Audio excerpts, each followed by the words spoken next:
சகஸ்ரம் ஸ்லோகம் 91. அன்யேஷு பத்மா கமலாசனாத்யைஹ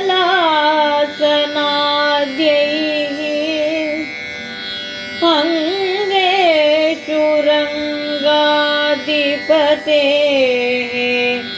ஸ்ரீதேஷு பாதாவனி त्वामधिगम्यजातं पदं मुरारेरतिदैवतं नः.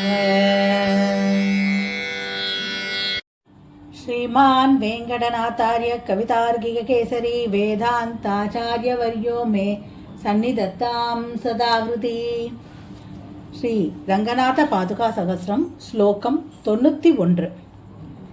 அன்யேஷு பத்மா கமலாசனத்யைஹ அங்கேஷு ரங்காதிபதே ஸ்ரிதேஷு பதாவனி த்வாம் அதிகம்ய ஜாதம் பதம் முராரே அதிதைவதம் நஹ.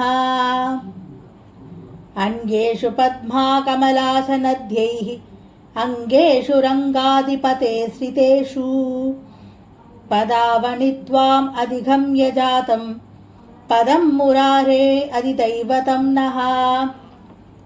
பொருள்: உயர்ந்த கற்கள் பதிக்கப்பட்ட பாதுகையே, ஸ்ரீ ரங்கநாதனின் திருவடிகளை தவிர்த்து அவனது மற்ற உறுப்புகளில் மகாலட்சுமி, பிரம்மன் போன்றோர் உள்ளனர். இவர்கள் அனைவரையும் அடைந்து வணங்கும் அவனது திருவடிகளோ உன்னை அடைந்தது. இதனால் நீ எங்களுக்கு ஆராதிக்க ஏற்றவளாக உள்ளார். இந்த ஸ்லோகத்தில் சுவாமி தேசிகர் பாதுகையோட இன்னொரு பெருமையை சொல்கிறார். அதாவது பெருமாளோட அந்த உடலில், பெருமாளோட அந்த திருமேனியில் ஒவ்வொரு இடத்துலையும் ஒவ்வொரு தேவதைகள் இருக்கிறார். ஒவ்வொருத்தரும் ஒவ்வொரு இடத்துல பெருமாளோட இதில் இருக்கா, பெருமாளோட திருமேனியில். அந்த மாதிரி பார்க்கும்பொழுது, அதாவது தாயார் பெருமாளோட திருமார்பிலையும், பிரம்மன் ஒரு இடத்துலையும், ருத்ரன் ஒரு இடத்துலையும், இப்படி பெருமாளோட அந்த திருமேனி முழுவதுமே மற்ற தேவர்களால் நிறைந்த பெற்றது. அந்த மாதிரி திருமேனியில் மற்ற தேவதைகள் இருந்தாலும், அந்த மாதிரி பெருமாளோட திருமேனியில் மற்ற தேவதைகள்லாம் எல்லா அங்கத்துலேயும் இருந்தாலும் பெருமாளோட திருவடி மிகவும் ஏற்றம் பெற்றதான். ஏன்னா பெருமாளோட திருவடியில் பாதுகாதேவி குடியிருக்கா.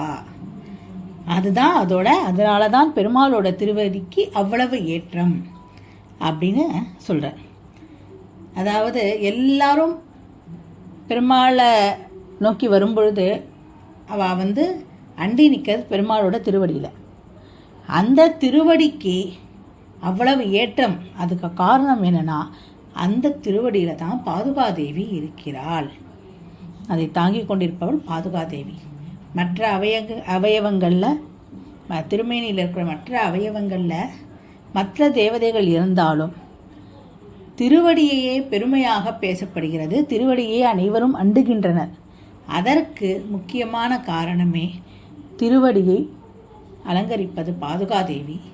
அது அந்த பாதுகாதேவியின் பெருமை. பாதுகாதேவி அவ்வளவு பெருமை வாய்ந்தவள்.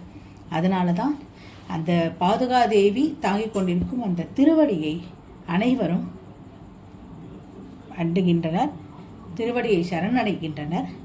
அதன் மூலமாக பாதுகாதேவியின் அருள் அனைவருக்கும் கிடைக்கிறது அப்படின்னு சொல்கிறார். அதாவது பெருமாளோட திருமேனியில் எல்லா தேவதைகளும் இருக்கா, ஆனால் திருவடி எல்லாரும் சரணடைகிறா. இதெல்லாம் சாதாரணமாக நமக்கு தெரிந்த விஷயங்கள். ஆனால் சுவாமி தேசிகர் இது எவ்வளோ அழகாக அந்த திருவடிக்கு பெருமையே பாதுகாதேவினால் அப்படின்னு சொல்லிட்டு எவ்வளோ அழகாக ஒரு உவமையோடு சொல்கிறார். எத்தனை அருமையாக இருக்குது. ஆக பாதுகாதேவிக்கு இன்னும் பெருமைகள் நிறைய வளர்ந்து கொண்டிருக்கின்றன. இந்த ஸ்லோகத்திலையும் பாதுகாதேவி மிகவும், அதாவது உயர்ந்த கற்களால் அலங்கரிக்கப்பட்டவள், உயர்ந்த கற்கள் பாதுகாதேவியில் பதிக்கப்பட்டிருக்கிறது அப்படிங்கிறார். ஆக இதிலிருந்து பாதுகாதேவியோட அந்த ஒரு, அதாவது அவள் எப்படி இருக்கிறாள், அவளோட அந்த அழகு, அந்த அதில் என்னெல்லாம் இருக்குது அப்படிங்கிறதெல்லாம் இப்போது மெதுவாக சொல்ல ஆரம்பிச்சிருக்க.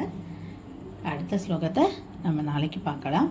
கவிதார்கிக சிம்மாய கல்யாண குணசாலினி ஸ்ரீமதே வெங்கடேஷாய வேதாந்த குரவே நமः.